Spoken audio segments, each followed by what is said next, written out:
Hello and welcome back to Global English Podcast, the place where we break down English for you. I'm your host, Jordan. And I'm Taylor. Good to see you, everyone. Today we are tackling something that is, I would argue, the single biggest mental roadblock for anyone trying to get fluent in conversational English.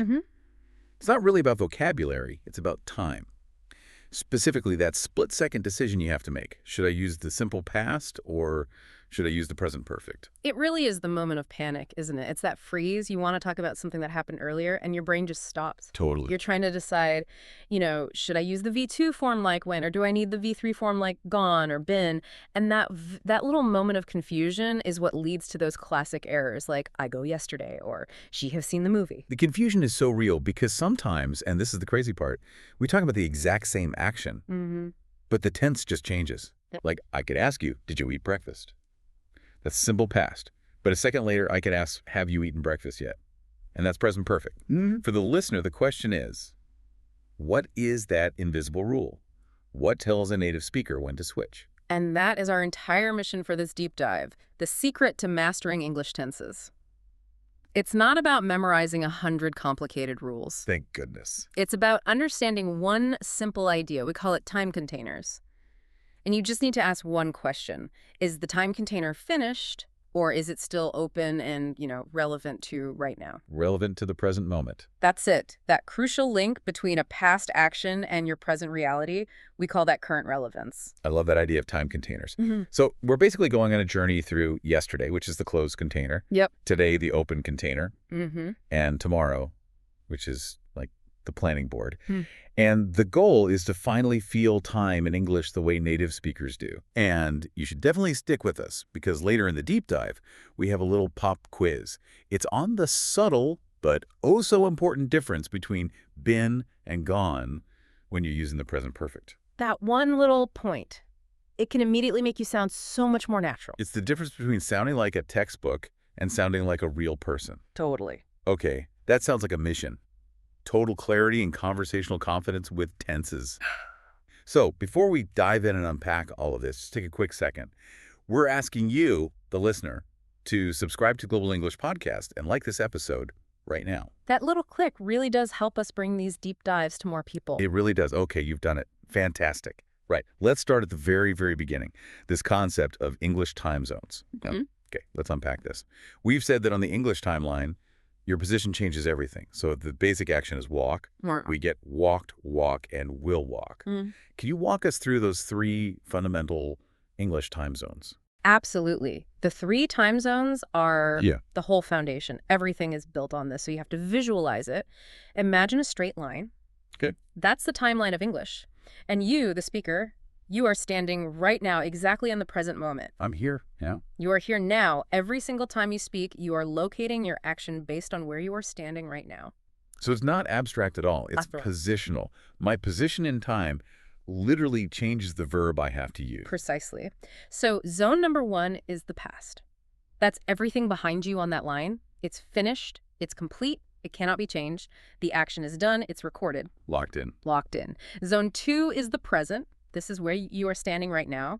It's for things happening in this exact moment, or, and this is key, for habits and routines, things that are true now. Okay, and the last one. The third zone is the future. It's everything in front of you on the line. It's coming, but it hasn't happened yet. So that one core question really is the engine of all of this. Yeah. Every time I open my mouth to speak, I have to subconsciously ask, where on this timeline is my action? That is the linguistic truth. And, to make it even clearer, let's use an analogy. Think of the timeline as a machine with three parts. Okay, I like analogies. The past is the memory machine. Yeah. Everything in there is stored, it's completed, it's unchangeable.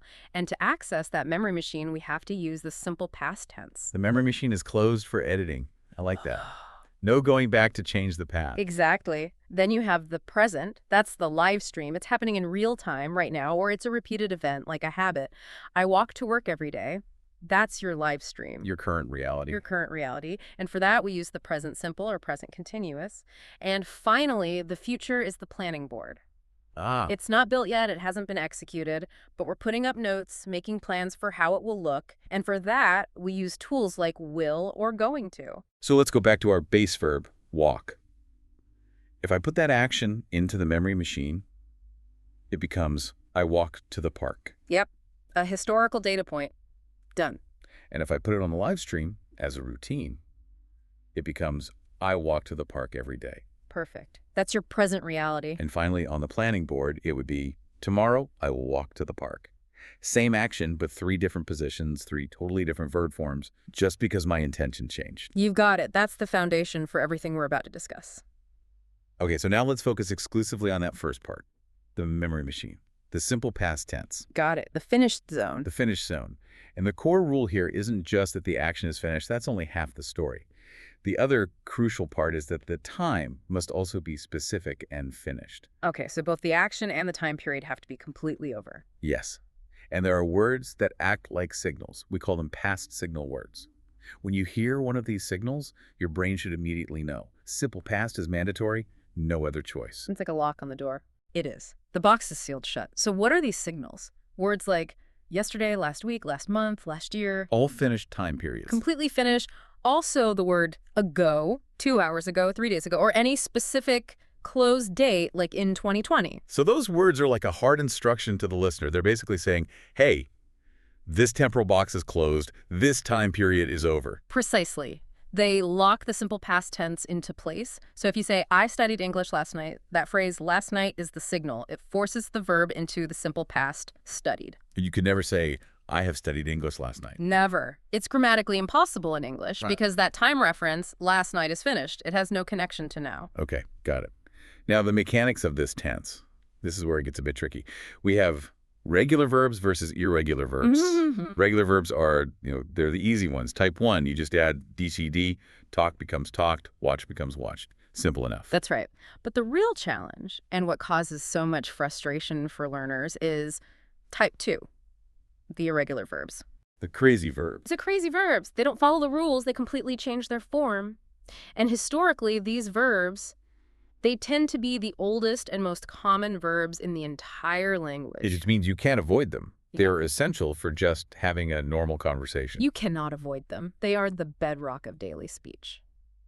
Let me give you 5 the most common irregular verbs, and we'll focus on their V2, the simple past form. Let's do it. Okay, first, go. In the simple past, it changes to went. Go becomes went. Got it. Second, eat changes to ate. Eat, ate. Okay. Third, have. This one is so common. Changes to had. Not had. Fourth, make changes to made. Make, made. And fifth, come changes to came. Come, came. Okay. That immediate change is what makes them so tricky, but you just have to memorize them. There's no shortcut. No shortcut. Just practice. So let's do a quick drill right now to really lock that V2 form in, and we'll use a specific time signal in every sentence. Great idea. I'll give you the sentence. You just repeat it back. Ready? Ready. Last Tuesday, I went to the park. Last Tuesday, I went to the park. Last week, she ate pizza for lunch. Last week, she ate pizza for lunch. This morning, we had breakfast at 8 a.m. This morning, we had breakfast at 8 a.m. And that's interesting because this morning is part of today, but adding at 8 a.m. makes it specific and finished. Exactly. The specific time locks it in the past. Okay, next one. 2 days ago, he made dinner for his family. 2 days ago, he made dinner for his family. And last one. Last night, they came home late from the party. Last night, they came home late from the party. That constant repetition really does help, and it confirms. For simple past, we are only ever using that V2 form. Okay, so we've established simple past. It's for finished actions at a finished specific time. In the memory machine, now, we have to build the bridge. We need to introduce the main event, the present perfect. So what is the core reason for this tense? Why do we even need this bridge? The present perfect is the mechanism of connection. That's its whole purpose. Its primary justification is what we call current relevance. Current relevance. The present perfect exists to explicitly connect a historical event directly to this current moment. The focus shifts. It's not about when it happened anymore.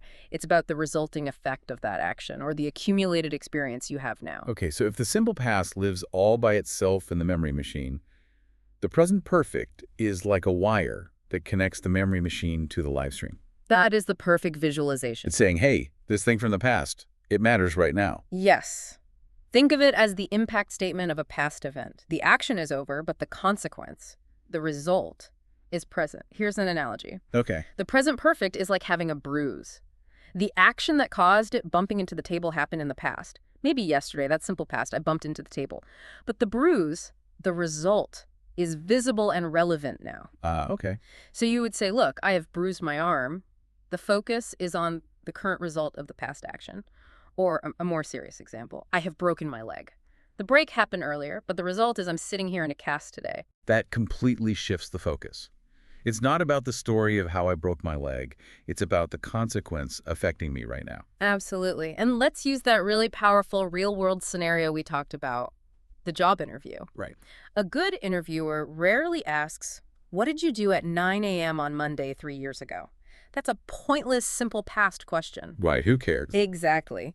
Instead, they frame the question to demand the present perfect. They'll ask something like, tell me about the projects you have completed in your career, or what skills have you developed that are relevant to this position? Because the interviewer doesn't care about the specific date you finished the project. They care that you have the experience now, that those accomplishments and skills are relevant to the current job you're applying for. You've nailed it. The present perfect structures your history to prove your current value. The simple past gives a history lesson. The present perfect gives a resume summary.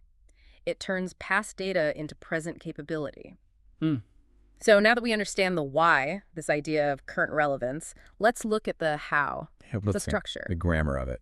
The grammar of it, it's always subject plus have or has plus the past participle, the V3 form. Okay, so we had V2 for simple past, and now we need V3 for the perfect tenses. Correct. For example, I have been to Japan, or she has traveled to Sydney. The structure is constant. And memorizing those V3 forms like seen, eaten, gone, taken is essential. It is. But mastering the spoken structure requires focusing on something else, something we call acoustic fluency. Acoustic fluency. What do you mean by that? I mean contractions. In natural spoken English, contractions like I've, she's, we've, they've. Right. They're not optional. They're not a casual choice to sound cool. They are essential to the rhythm of the language. I've noticed this. Learners often practice very slowly, saying, I have finished. And while that's grammatically perfect, it sounds incredibly stiff. It sounds like a robot. It sounds labored, right. And that's because in natural speech, the auxiliary verb have or has is almost always unstressed and reduced. It shrinks. If you don't contract it, you're putting stress on the wrong word and it breaks the natural flow. So the contractions are like the rhythm section in a song. They keep the beat. That's a great way to put it. They allow your spoken cadence to align with a native speaker's. The stress needs to fall on the main verb, the V3, or maybe an adverb like just, or already. That's where the meaning is. So by saying I'm basically telling the listener, don't pay attention to the word have, pay attention to the action that comes next. You've hit on the key. The unstressed I've or ors pushes all the weight of the sentence onto the V3 form. It proves you care more about the result or the experience than the grammar holding it together. Okay, let's do 5 quick examples. Let's really focus on that contracted sound, and I'll try to show the stiff version versus the natural version. Perfect. Go for it. Number 1, I've just arrived. Okay, the stiff way. I have just arrived. The natural way. I've just arrived. Yeah, it's super fast. It almost disappears. Exactly. And number 2, she's finished her work. Stiff. She has finished her work. Natural. She's finished her work. And that's tricky because she's could also mean she is, but the context tells you it's she has because of the V3 verb finished. You got it. Okay, number 3. We've met before. Natural. We've met before. The emphasis just lands right on met. Yep. Number 4. They've already called. They've already called. And last one. He's taken the bus. He's taken the bus. Wow, the difference is night and day. That practiced contraction, that acoustic fluency. That feels like the key to making the present perfect sound natural in a conversation. Okay, we've got the foundations down. Simul past for finished actions in a finished time, present and perfect for actions with current relevance. Now let's dive deep into the specific rules that force you to choose one over the other. Yes. These are the 3 big rules that govern that choice. If you can internalize these, you can make the right choice instantly, every time.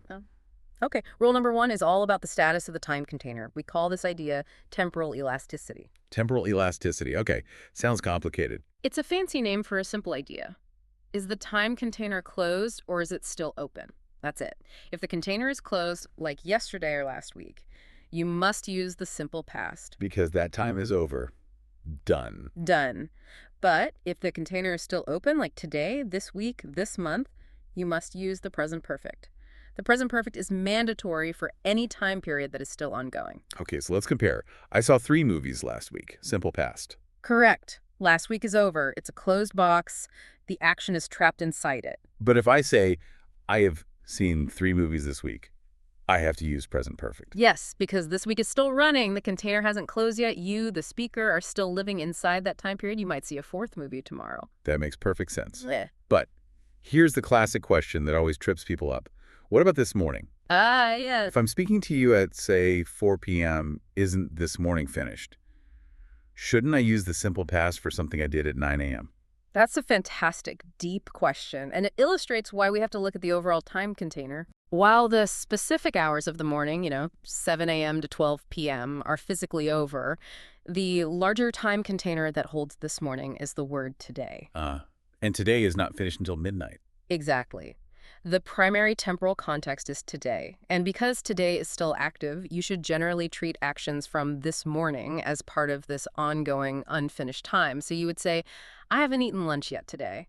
Even though it's 4 p.m.? Even though it's 4 p.m. The only time you'd switch to simple past is if you wanted to emphasize the specific time, like we did in our drill earlier. You could say, I ate breakfast at 8:30 this morning. So adding the specific time, 8:30, locks it in the past and makes simple past okay. But without that, the default for this morning is present perfect because it's part of today. Precisely. It shows that the duration of today is elastic and it's connected to where you are right now at this moment of speaking. Okay, on to rule number 2. This one is about the difference between specificity and unspecificity. So being general versus being detailed. Exactly. The simple past demands specific details. It wants to know when or where. The present perfect is for when those details are unimportant, unknown, or you just don't want to say them. So if I mention a specific time or place, or even ask about it, I am locked into the simple past. No escape. You've hit on the key. If you say when or where, simple past is mandatory. I saw the movie on Thursday, or I lived in Lyon in 1989. And questions, too. Questions especially. When did you go to Ireland? Where did you see that play? The question words when and where automatically trigger the simple past. And the present perfect, then, is for when that time isn't the point. I'm focusing on the experience itself, not the timestamp on the memory. Precisely. If I say I have seen that movie already, I'm telling you about the result. The movie isn't new to me. The specific day I saw it is totally irrelevant to the conversation. Or, I've been to Ireland. It means I had that life experience, but I'm not telling you if it was last year or 10 years ago. Exactly. And this leads us to a really important sign of fluency, a marker of a high-level speaker. We call it the necessary tense shift. The necessary tense shift. What's that? It's the mistake intermediate learners make.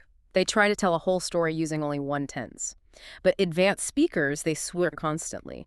They use the present perfect as the introducer or the summary statement. Like the headline. Yes, the headline. And then they immediately switch to the simple past for all the details. Okay, let's role play this. I want to tell you about my crazy week. Great. Start with the headline. How has your week been so far? Well, I've had such a busy week, honestly. I've been exhausted constantly. I feel like I've barely finished anything important. Okay, I can hear that. All present perfect. You're giving me the current result. You feel exhausted now. So tell me what happened. What made Monday so bad? Switching. Okay, so on Monday, my boss called me at 6 a.m. Then I drove into the city for a meeting that lasted 5 hours. Wow. By the time I got back to my desk, I was already 3 hours behind in all my emails. And there it is, the perfect shift. You used present perfect to give me the headline, I've had a busy week, and then the moment you started telling the story, you switched to simple past, called drove, lasted, got, was. So present perfect for the headline, simple past for the story. You've nailed it. That dynamic switching is the key to natural storytelling. Okay, it's time to tackle that really tricky V3 of the verb go. This is where true fluency is tested. When we use present perfect to talk about a location, we have 2 different past participles, been and gone. This is such a critical nuance. Getting this right is non-negotiable for sounding natural. So lay it out for us. What is the core distinction? Okay, so both been and gone are the V3 of go, but they mean completely different things about a person's location right now. Let's start with gone. Okay. Gone means you went somewhere, and you are still there. You have not returned. The person is currently absent. So if my colleague, let's call him Josh, has gone to the store, It means he's at the store right now or on his way. He's not here in the office. Exactly. Gone is like a one-way ticket. The traveler is still away. So if I call your house and your spouse answers, they might say, oh, he can't talk right now. He's gone to a meeting. It confirms you are currently not at home. Okay, that makes sense. Gone equals absent. So what about been? Been is the opposite. It means you went somewhere and you came back. It signals a completed experience. The trip is over. So been is a round-trip ticket. A perfect analogy. A round-trip ticket. I have been to the store means I went, I bought the milk, and now I am back here talking to you. It's an experience location, not a current location. Right. Okay, so let's tackle the classic confusion point. Someone asks me, have you ever been to Paris? I'm standing right here next to them. Why can't I answer, yes, I have gone to Paris? I mean, it's true. I did go there. Because the moment you use the word gone in the present perfect, you are making a statement about someone's current location. You are declaring their absence. So if I said, I have gone to Paris while standing right here, I would look at you confused and say, wait a minute. If you've gone to Paris, why are you here? You're not absent, you're physically present. The sentence is grammatically correct, but logically impossible. because I'm standing right here, I have to use been. I have to say, yes, I have been to Paris to show that it's a past experience. And I have returned. The experience is relevant now, but my absence is not. You've got it. That is the definitive distinction. Gone means absent. Been means returned. Okay, the grammar foundation is solid. Now let's move into the fun stuff. High-frequency conversational language. We are diving into phrasal verbs, specifically ones related to hobbies, skills, and personal activities. This is so important. Native speakers use phrasal verbs constantly, and they fit perfectly with the present perfect when we're talking about experiences and skills we've acquired up to now. So we're going to use our extreme deep dive protocol here to explore every single nuance. All right, let's kick it off with our first target verb, take up. Now, my first instinct is just to say start. I started a new hobby, so what's the difference? What extra meaning does take up give me? That is the perfect spotlight question to start with. Start is, it's very general. You can start a car, start an argument, start a sentence. But take up is much more specific. It defines starting a new, deliberate activity that is often time-consuming. Ah, so it has this built-in idea of commitment. Exactly. Commitment and energy. It implies this new activity is literally going to take up your time and your space. It's a conscious decision to integrate something new into your routine. That makes sense. So let's do our example looping to see it in different contexts. First, formal example. After retiring from his long career, my grandfather has taken up landscape gardening. Yeah, that sounds serious. It sounds like a real project, not just planting one flower. Precisely. Now, a casual one. I've decided to take up the ukulele. It seems fun to just mess around with on weekends. Okay. Still a commitment, but a more relaxed one. How about a funny or weird example? A weird one. My friend has impulsively taken up competitive bog snorkeling. It's a very strange choice. Okay. That is definitely a commitment that would take up a lot of mud. Totally. Now, a historical example. In the Victorian era, many people of leisure took up the complex art of fern collecting. Right. It was a serious pursuit. Okay. And finally, a philosophical one. Philosophically, you might say. To find inner peace, perhaps one should take up the practice of silent meditation. It suggests a deep introspective journey. That sense of long-term commitment is really clear now. Okay, let's do our extended scenario. Let's talk about our friend Alex, who seems to have a new hobby every week. Perfect. Alex, the ambitious beginner. So, have you spoken to Alex lately? I feel like he's going through something. Oh, tell me about it. What new thing has he taken up this time? Last I heard, he had just taken up marathon running, bought all the expensive shoes, the watch. I think he ran about 2 kilometers. Well, he quit that. Apparently, he's taken up learning Mandarin Chinese now. He said he wants to move abroad. He's already bought, like, a dozen textbooks. Oh, no, I see a pattern here. How long do you think that one's going to last? Well, last week he told me Chinese was too hard, and he was thinking of taking up pottery instead. He needs something more tactile. Wow. He really loves to take up new things, doesn't he? The real challenge for Alex is finding a hobby he can actually stick with for more than 5 minutes. Exactly. Okay, so let's finish with collocations and nuances for take-up. First, take-up painting. This implies buying the easel, the canvases, setting aside a corner of your home. It's an investment. Right. Second, take up a language. This implies classes, study, real effort. Third, take up running, which implies a physical routine. Fourth, take up golf. often seen as a major time and financial commitment. Okay, and the nuance. The key nuance, apart from starting a hobby, is that it can also be used literally to mean occupy space. For example, that new sofa takes up half the living room. The idea of occupying time or space is central to the phrasal verb. Okay, next up is pick up. Well, So if take up means a serious commitment, what's the key difference between pick up and just the simple verb learn? great question. Learn feels formal, intense, focused. Like you're in a classroom with a teacher and a textbook. Pick up, on the other hand, means acquiring a skill or knowledge informally. So without trying too hard. Exactly, often without intense effort or structured lessons.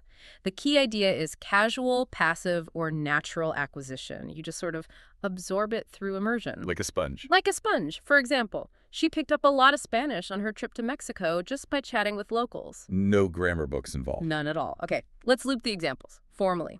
The new diplomat picked up the regional customs very quickly, just through careful observation. Okay. Casually. I'm trying to pick up some coding skills by watching YouTube tutorials. I learned one. I seem to have picked up my grandpa's strange habit of whistling whenever I'm nervous. You don't learn a habit, you pick it up. That's a great distinction. Historically. Traders on the Silk Road picked up phrases from dozens of languages just to conduct business. And philosophically. You can pick up a lot of wisdom about life just by listening more than you speak. I like that one. Okay, scenario time. Let's say we are traveling together and we're realizing we've learned something without even trying. Perfect. So, man, I can't believe how lost we were when we first got here. I really wish I had taken up Italian seriously before this trip. I can barely order a coffee. I know, right? But wait, I feel like I'm starting to pick up a few key phrases just from being here. Like, I automatically know to say prego and grassi. You're right. I think I picked up the word for the bill just by hearing other people say it at restaurants. It was completely passive, no effort at all. We're accidentally picking up the language just by existing here. This is way easier than my old textbook. Totally. Okay, 5 collocations for pickup. 1, pick up a language. 2, pick up a skill, like cooking without a recipe. 3, pick up a habit, which is often unconscious. 4, pick up a phrase. And the big nuance. The big nuance is that pick up also has a very common literal meaning, to collect someone or something. Can you pick up some milk on your way home? Or, I'll pick up the kids from school at 3. The context makes the meaning clear. Okay, so we have take up for starting seriously and pick up for learning casually. Our next one is get into. What's the difference between get into and take up? They feel similar. They are related but different. Take up is the action of beginning the activity. Get into is the feeling of increasing interest and involvement. It implies a deeper emotional level of enjoyment and fascination. Ah, so it's about the passion for it. Yes, you might take up running for your health, but you get into running because you discover you love the feeling of it. Get into is about becoming absorbed. I see the difference now. Okay. Examples. Formal. The student has really gotten into ancient Roman history since reading that biography. Casual. I've been getting into photography lately. I spend hours just walking around taking pictures on my phone. A weird one. My neighbor has really gotten into competitive gardening. He's obsessed with growing the world's largest pumpkin. Okay, historical. During the early days of the pandemic, millions of people suddenly got into baking sourdough bread. That's very true. And philosophical. It's hard to truly get into a piece of abstract art until you let go of your preconceptions. Okay, let's role play being completely obsessed with a new TV show or video game. That feeling of high enthusiasm. Perfect. Okay, have you started watching that new fantasy series, The Last Kingdom? Oh my gosh, don't even talk to me about it. I've gotten so into that show. I stayed up until 3 a.m. last night because I just had to watch one more episode. I know, right? I never thought I'd get into historical dramas, but the story just completely sucked me in. I've started reading all the fan theories online. Me too. I'm so into it that I almost missed my bus stop this morning because I was thinking about the plot. That's how you know you're truly getting into something, when it starts to interfere with your actual life. Okay, 5 collocations. 1, get into reading. 2, get into a hobby. 3, a common negative one, get into trouble. Right. 4, get into detail. And 5, get into the habit. The core nuance is always that strong, growing fascination and involvement. All right, moving on from starting things to maintaining them. Our next verb is brush up on. What's the difference between brush up on something and just reviewing it? Another great distinction, review can mean looking over something you studied 5 minutes ago. Brush up on is specifically for improving a skill that has become rusty or you haven't used it in a long time. So there's an idea of neglect. Exactly. You're brushing the dust off an old skill. It implies you were good at it in the past, but your ability has faded over time. For example, I need to brush up on my Spanish before my trip to Mexico. Because I haven't spoken it in years. Precisely. Let's loop the examples. Formal. Before the big project, the engineer had to brush up on her knowledge of advanced calculus. Casual. I really need to brush up on my parallel parking skills before I take my driving test again. A funny one. I'm going to try and brush up on my ability to play the recorder from primary school. I'm sure my family will love that. Oh, they'll be thrilled. Historical example. Before the war, soldiers had to brush up on their first aid training. And a philosophical one. Sometimes it's good to brush up on the promises you made to yourself a long time ago. Ooh, that's deep.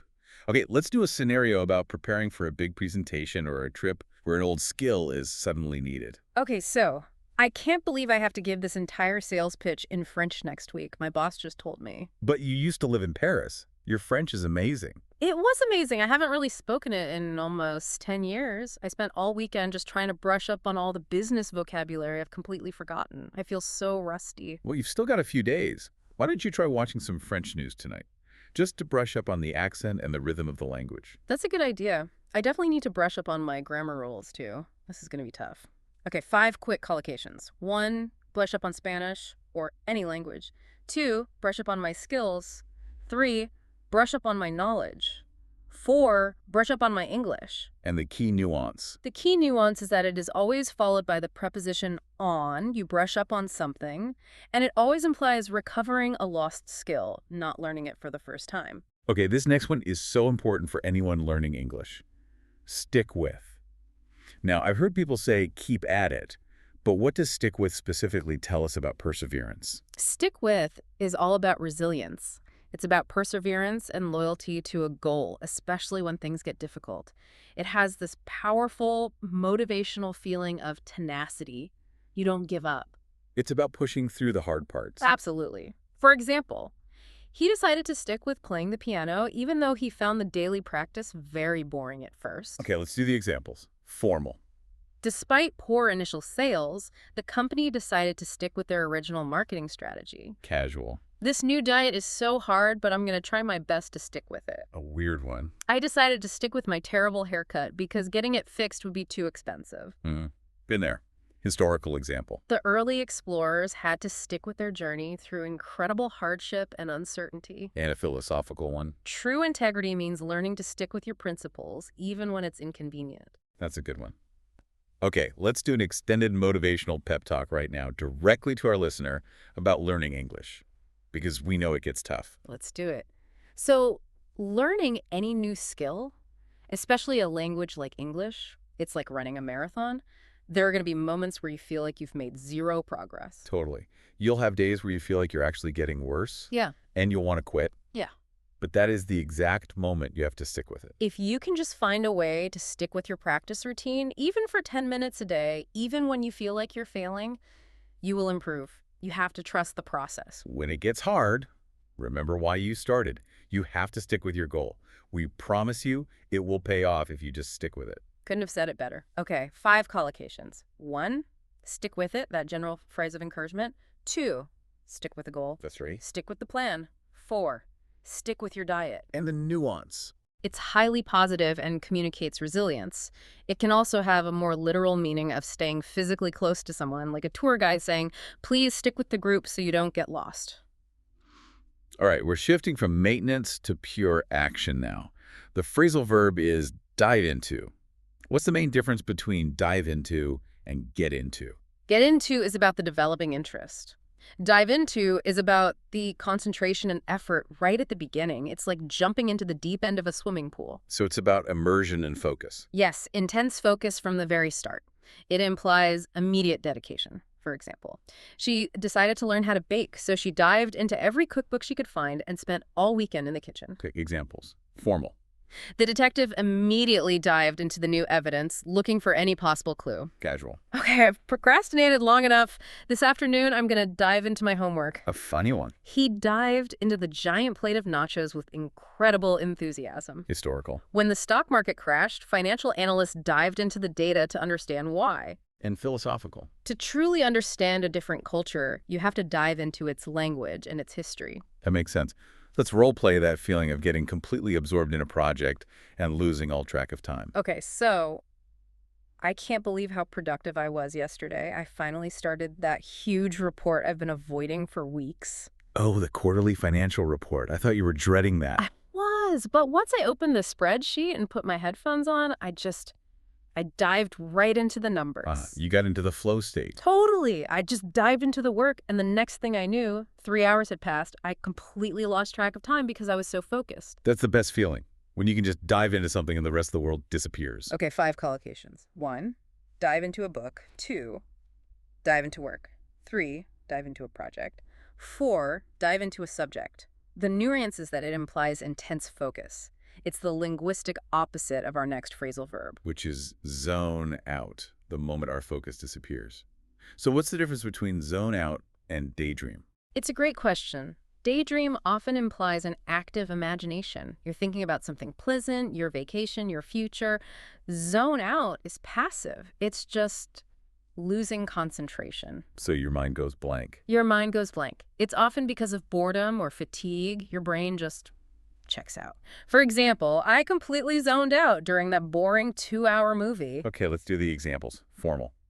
The lecture was so technical and dense that several students began to zone out after the first hour. Casual. Sorry, what did you say? I totally zoned out for a second there. A funny one. My dog definitely zones out when I try to explain the rules of the house to him. His eyes just glaze over. Oh, I know that look. Historical. The long, repetitive work on the factory assembly line often caused workers to zone out. And philosophical. Sometimes, when reality is too overwhelming, the mind will zone out as a defense mechanism. That's interesting. Okay, let's talk about a super relatable situation. A long, boring meeting where it's impossible to stay focused. Oh, that 4-hour budget meeting this morning was just brutal. I think my soul left my body at one point. I know. I think around hour 3, I completely zoned out. I was just staring at the wall, thinking about what I was going to have for lunch.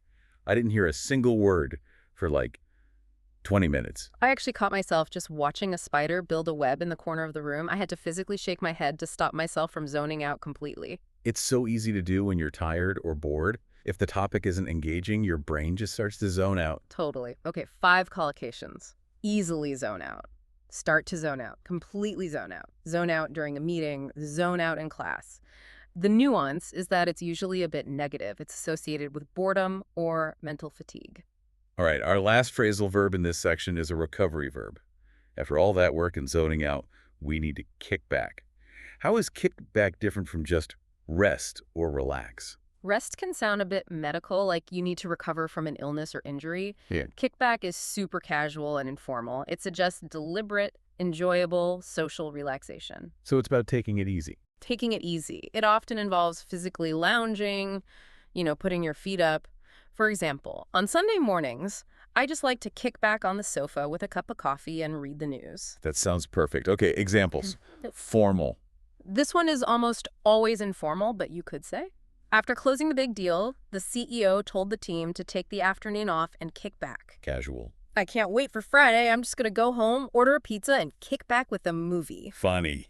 My cat's only job is to kick back in a sunbeam all day long. It's a tough life. Historical. After a long day's march, the soldiers would kick back around the campfire. And philosophical. In our busy modern world, we've forgotten the simple art of how to truly kick back and do nothing. So true. Okay, let's describe the perfect day off using that casual, comfortable feeling. All right, my perfect day off. The only goal is maximum comfort and zero effort. I just want to kick back. Me too. For me, it's about kicking back in the garden with a good book and a cold drink. No phone, no emails. That sounds amazing. After a long week of work, you just need some time to kick back and recharge. I spent all of last Sunday just kicking back on the sofa, watching sports. It was glorious. It's the perfect antidote to a stressful week. You need that dedicated time to just kick back and let your brain reset. Absolutely. Okay, 5 collocations. 1, kick back on the sofa, very common. 2, kick back in the garden. 3, kick back with a book. 4, a bit redundant, but you hear it a lot, kick back and relax. The nuance is that it's very casual and associated with free time and weekends. Okay, we've covered hobbies, and now we're moving into daily status updates. This is where the present perfect is an absolute superstar, especially with adverbs like just, already, yet, and still. They are essential. These adverbs are the tools you use to fine-tune the timing of your update. They add attitude, surprise, and expectation. Mastering them is what makes your English sound truly conversational. So let's do a quick recap of these timing adverbs. Let's start with just. Just is for the very recent past, something that happened moments ago. It gives the action a sense of immediacy, and it goes right before the past participle. Sorry, I'm late. I've just arrived. Okay, and already. Already means before now, or sooner than expected. It often communicates a little bit of surprise or efficiency. Wow, you've already finished the report.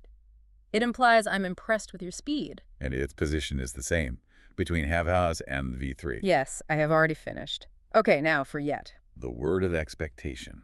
The great marker of expectation. It's only used in questions and negative sentences, and it's for something we anticipate will happen. It usually goes at the end of the sentence. Have you called your mom yet? Means I expect you to do it. Or, no, I haven't called her yet, which means I still plan to. Exactly. Yeah. And that brings us to, this one always feels a bit more emotional to me. Yeah, it sounds more impatient or frustrated. You've spotted the key nuance. Still is also used in negative sentences for things we expected to happen before now, but it communicates definite impatience about the delay. I sent the email an hour ago and he still hasn't replied. Whereas he hasn't replied yet is more neutral. It's a huge difference in attitude, all from one little word. Still adds that feeling of, come on. Okay, what about duration? We have for and since. Learners mix these up constantly. All the time, but they are mandatory with present perfect if you're talking about an action or state that started in the past and continues right up to now. So let's compare them directly. Okay.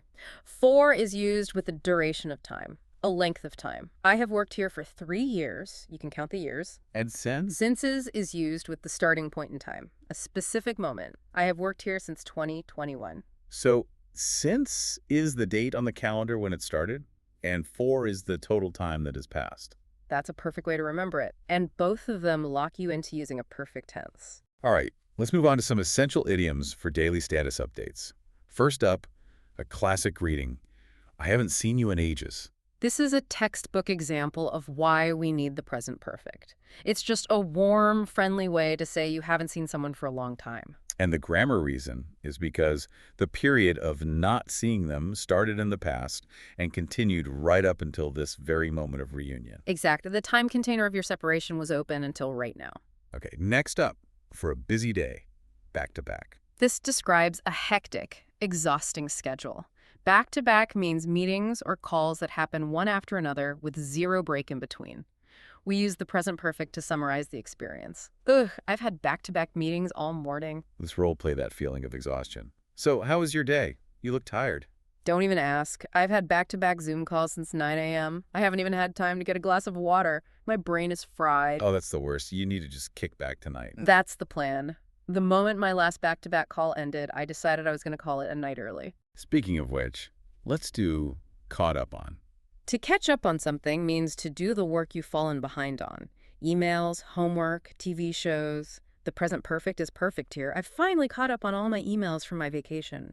It reports a current status. Okay, and you mentioned it there. Call it a night. Yes, a great idiom. It means to decide to stop what you're doing, working, socializing, whatever, and go to bed. It's like a formal declaration that the day's activities are over. Exactly. It's a conscious decision. I wanted to watch another episode, but it was already midnight, so I decided to call it a night. Okay, from daily tasks to achievements. First one, to get the hang of something. What's the real difference between this and just understanding something? This is a great nuance. Understand is in your head. It's cognitive. I understand the theory. But to get the hang of it means you've become skilled through practice. You can do it. It's about practical ability, not just theory. Yes, especially after some initial difficulty. It implies you've moved past the clumsy, awkward stage. I've finally gotten the hang of driving a stick shift. I don't stall the car at every red light anymore. Huh. I remember that struggle. Okay, let's do the examples. Formal. After a few weeks, the new intern finally got the hang of our filing system. Casual. This new video game is really difficult, but I think I'm starting to get the hang of the controls. A weird one. It took me a while, but I think I've gotten the hang of opening this tricky jar of pickles. Okay, let's role play learning a new, complicated skill and finally succeeding. Okay, remember when we tried learning to ski last winter? The first day was a total disaster for me. I spent more time on the ground than on my skis. I know, I kept falling over. But after a few lessons, I finally got the hang of how to turn without crashing into a tree. Exactly. And once you get the hang of the basics, it starts to get really fun. That feeling when it finally clicks is the best. Okay, next idiom of achievement. To learn the ropes. This is a great one that comes from old sailing ships. It means to learn the basic rules, procedures, and essential knowledge of a new job or activity. So it's for beginners. Yes, it's what you do in your first few days or weeks. For example, the new employee is still learning the ropes, so please be patient with her. Let's do a quick role play of a new person starting a job. Okay, so welcome to the team. I know it's a lot of information on your first day. It really is. I'm still trying to learn the ropes of how this new software works. It's a bit overwhelming. Don't worry, we all felt that way. Just focus on learning the ropes this week. You'll get the hang of it soon enough. Okay, our last achievement idiom. Trial and error. This defines the scientific method of learning. You experiment with different approaches, fail a few times, and eventually find the method that works. And we use present perfect to summarize that long process. Exactly. It took a lot of trial and error, but I finally figured out the perfect recipe for chocolate chip cookies. It emphasizes that the current success was the result of past failures. All right, it's time to sharpen our tools. This is our common mistakes segment, where we tackle the systematic errors that learners make. Let's start with the big one. The duration error, or the since trap. Okay, so can I say this? I am in Canada since 2013. I hear students say this because the state of being in Canada is true right now, so they want to use the simple present. And that is a very logical thought, but in English, a native speaker would always say, I have been in Canada since 2013, or I have lived here since 2013. So why is the simple present wrong here? It feels right. This is a classic case of what we call linguistic interference. Many other languages, like Spanish or French, allow you to use the present tense for this, but English grammar works differently. If an action or state started in the past and continues uninterrupted all the way to the present moment. Which is what since and for tell us. Exactly. Then you must use a perfect tense, like the present perfect, to build that bridge over time. The simple present can't do it. It can only talk about right now. Okay, that's a hard and fast rule that. No exceptions. No exception. All right, mistake number 2. Confusing the V2 and V3 forms of irregular verbs. This happens all the time. Can I say, have you ever went to Paris? Another logical but incorrect sentence. A native speaker would always say, have you ever been to Paris? Or have you ever gone to Paris? Depending on the context we discussed. And the rule is? The rule is that the auxiliary verb have or has is like a signal. It must be followed by the V3 form, the past participle. The V2 form, like went, is reserved only for the simple past. V2 for simple past, V3 for present perfect. Non-negotiable. Non-negotiable. You just have to memorize them. So for practice, we have seen, not saw. We have eaten, not ate. We have taken, not took. And we have done, not did.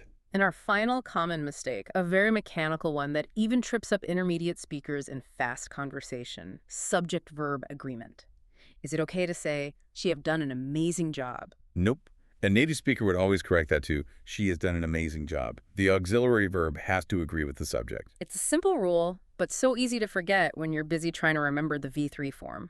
It is. So let's stress the rule one more time. I, you, we, and they use he, he, she, and it use has. Let's do a super quick drill to lock it in. I'll say the I have version, you change it to she has. Ready. I have worked. She has worked. I have studied. She has studied. She has seen. That's perfect. That's the muscle memory you need to build. We've made it. It is time for the pop quiz we teased at the start of the show. Test me and our listener on that crucial been versus gone nuance. All right, listen carefully. Here's the scenario. You are at home. Your friend calls you and asks, where is Maya? Okay.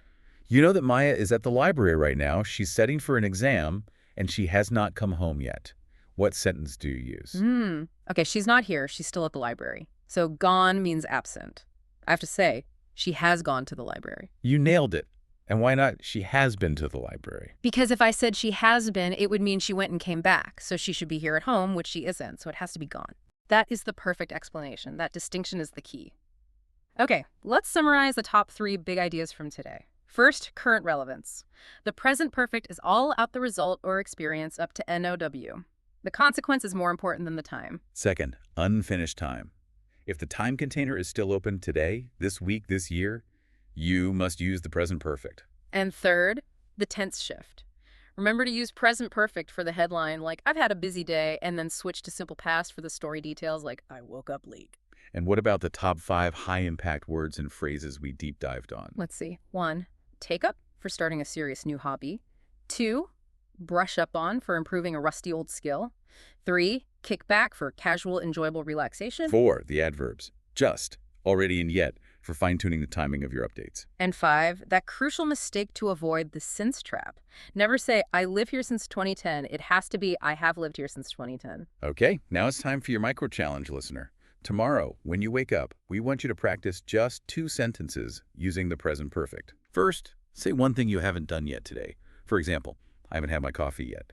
And second, say one thing you've already done. I have already brushed my teeth. That small, conscious act of practice is what rewires your brain to choose the correct tense automatically. It really is. And don't forget to like and subscribe to Global English Podcast. Your support really does help us keep making these deep dives for you.